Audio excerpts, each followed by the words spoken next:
Hello, good evening सभी को। मेरे आंखों में अभी भी काजल लगे हुए हैं। Good evening, good evening. यांग जेनी लो, हेलो हेलो।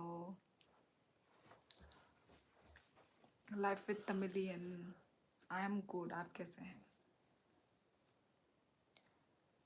कुछ मैंने खोरा वो खाना दो भाई, इतनी सन्नाटा क्यों है?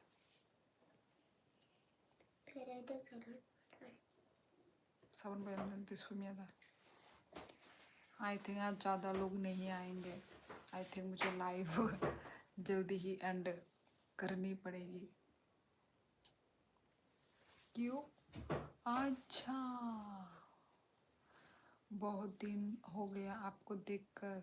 क्या चल रहा है शिवली? लाइफ विद तमिलियन सब ठीक ठाक अच्छा चल रहा है। आपका क्या चल रहा है?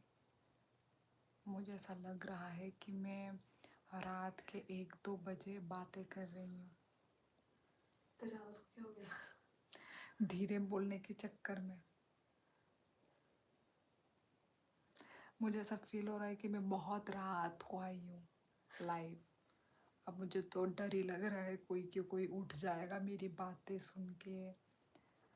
महाशिवरात्रि है ना कल, क्या स्पेशल आपका साइड? Life with Tamilian. मंदिर जाने वाले लोग जाते हैं, पूजा देने वाले लोग पूजा देते हैं, यही चलता है शिवरात्रि के दिन।